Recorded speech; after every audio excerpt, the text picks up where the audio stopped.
کے والدین کی عظمت کو واضح کر دیا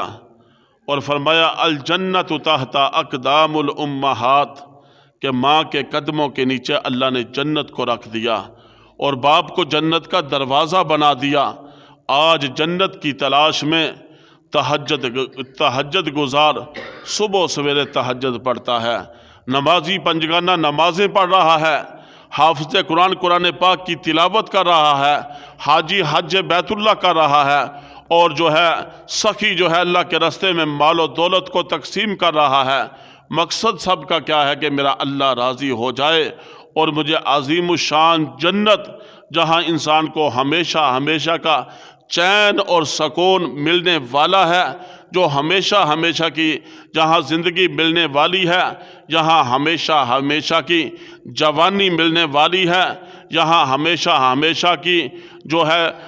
تندرستی ملنے والی ہے، جہاں ہمیشہ ہمیشہ کا چین اور سکون، پیار اور محبت ملنے والا ہے، جہاں ہر قسم کی نعمت انسان کو ملنے والی ہے، اس نعمت کے حاصل کرنے کے لیے آج مسلمان عمل حسنہ کر رہے ہیں، اللہ اور اس کے رسول کی محبت میں اپنا سب کچھ قربان کر رہے ہیں، اپنے گھر بار کو چھوڑ رہے ہیں اور اللہ کے راستے میں اللہ اللہ کی صدائیں لگا رہے ہیں اور صحابہ کی طرز پر لوگوں کو دین کی طرف بلا بھی رہے ہیں، دعوت بھی دے رہے ہیں کہ ہمارا اللہ ہم سے راضی ہو جائے اور جو اللہ نے ایمان والے مسلمانوں کے لیے عظیم الشان جنت بنائی ہے وہ جنت ہمیں مل جائے۔ اللہ کے محبوب فرماتے ہیں جنت کو ماں کے قدموں کے نیچے رکھ دیا اور باپ کو جنت کا دروازہ بنا دیا۔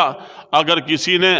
جنت حاصل کرنی ہے اپنے ماں باپ کی خدمت کرے، اپنے بوڑھے ماں باپ کی زیارت کرے۔ جو بندہ ایک مرتبہ اپنے بوڑھے ماں باپ کی طرف دیکھتا ہے، اللہ مقبول حج عمرے کا ثواب اس کے نامہ اعمال کے اندر لکھ دیتا ہے۔ ایک صحابی نے کہ یا رسول اللہ صلی اللہ علیہ وآلہ وسلم، اگر کوئی بندہ دن میں کئی مرتبہ اپنے ماں باپ کی زیارت کر لے، فرمایا جتنی مرتبہ تم اپنے ماں باپ کے چہرے کی طرف محبت کی نگاہ سے اور ثواب کی نگاہ سے دیکھو گے، اللہ اتنے ہی مقبول حج عمروں کا ثواب تمہارے نامہ اعمال کے اندر لکھ دے گا۔ یہ کتنی عظمت اور فضیلت کی بات ہے۔ جن کے ماں باپ زندہ ہے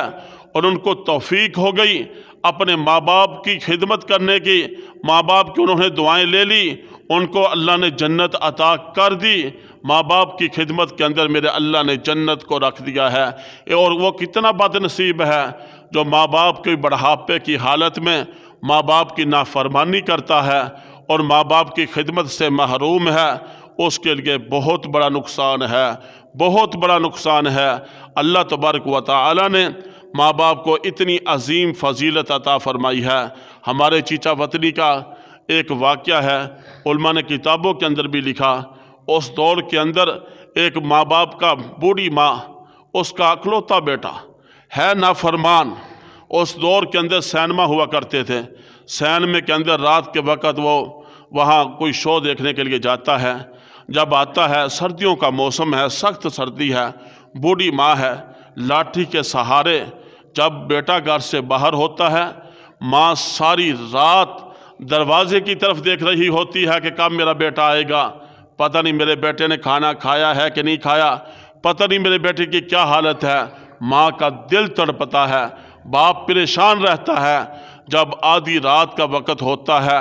اس وقت بیٹا آتا ہے، وہاں دیکھنے کے بعد آ کر دروازے پر دستک دیتا ہے، ماں فوراً پہلے ہی جاگ رہی ہوتی ہے، ہاتھ کے اندر لاٹھی پکڑتی ہے، جھکی ہوئی کمر کے ساتھ اپنے بستر کو چھوڑتی ہے،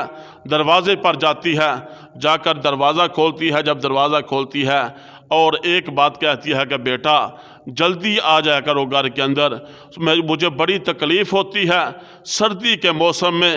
بڑھاپے کی حالت میں، کمزوری اور بیماری کی حالت میں میں جب اٹھ کر دروازہ کھولنے کے لیے جاتی ہوں مجھے بڑی تکلیف پہنچتی ہے، اور صبح اٹھ کر میں نے تہجد بھی پڑھنی ہوتی ہے، بیٹا تو جو ہے جلدی رات کو گھر آ جایا کرو۔ وہ بیٹا آگے سے وہاں فلمیں دیکھ کر آیا تھا، وہاں ایکٹنگ دیکھ کر آیا تھا، اس نے اپنے ہاتھ سے اپنی ماں کے منہ پر جو ہے تھپڑ دے مارا۔ جب تھپڑ دے مارا، ماں تو ماں ہی ہوتی ہے، جب ظلم و ستم کی انتہا ہوتی ہے پھر ماں کا کلیجہ پھٹتا ہے، اندر سے بددعا نکلی کہ اللہ تجھے بھی ذلیل و خوار کرے گا اور تو ذلیل ہوگا۔ پھر وہ وقت بھی آیا کہ اس نوجوان لڑکے کے جسم کے اندر کیڑے پڑ گئے۔ جب کیڑے پڑے ڈاکٹروں کے پاس گئے، بڑا دوڑے اور کسی سے دم کروا رہے ہیں، کسی سے ڈاکٹر سے میڈیسن لے رہے ہیں۔ لیکن جب ایک مرتبہ جمعے کا دن تھا تو ایک عالم دین مسجد سے جمعے کی نماز پڑھا کر باہر نکلے۔ وہ سیڑھیوں پر بیٹھا رو رہا تھا، تڑپ رہا تھا اور زبان حال سے کہا کہ مولوی صاحب مجھے آپ دم کریں، مجھے بڑی تکلیف ہے، میرے جسم کے اندر بڑی تکلیف ہے اور میں تڑپ رہا ہوں، بڑا پریشان ہوں۔ مولوی صاحب نے پوچھا کہ کیا بات ہے؟ اس نے کہا کہ میں نے اپنی ماں کے منہ پر تھپڑ مارا تھا اور میری ماں نے مجھے بد دعا دی ہے۔ اس مولوی صاحب نے آگے سے کہا جس کو ماں کی بد دعا لگ جاتی ہے اس کا پھر دنیا کے اندر کوئی علاج نہیں ہوتا، لہٰذا اسی طرح وہ تڑپتے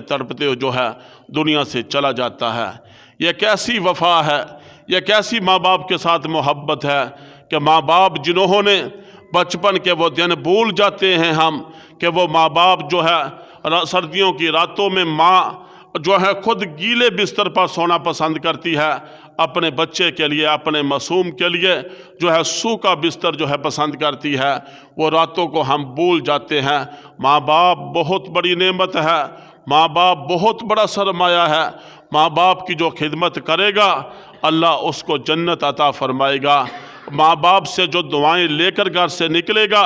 کبھی گھر کے اندر ناکام نہیں لوٹے گا۔ وہ خوش نصیب لوگ ہیں جو گھر سے جب نکلتے ہیں اپنی ماں اور باپ سے اجازت بھی مانگتے ہیں، ان کی زیارت بھی کرتے ہیں، ان کو بتاتے ہیں کہ امی جی میں فلاں جگہ پہ جا رہا ہوں، ابو جی میں فلاں اپنی جاب پہ جا رہا ہوں۔ پیچھے سے ماں دعا کر دیتی ہے، اللہ ان کی حفاظت بھی فرماتا ہے۔ جس مقصد کے لیے وہ گھر سے نکلتے ہیں اللہ اس کے اندر کامیابی بھی نصیب فرماتا ہے۔ تو لہٰذا اللہ کے محبوب صلی اللہ علیہ وسلم نے آمین فرمایا۔ جبرائیل علیہ السلام نے بددعا کی کہ وہ شخص تباہ و برباد ہے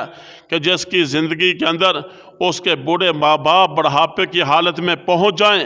اور وہ اپنے بوڑھے ماں باپ کی خدمت کر کے جنت حاصل نہ کر لے، ایسا شخص تباہ و برباد ہے۔ اس پر اللہ کے محبوب صلی اللہ علیہ وسلم نے آمین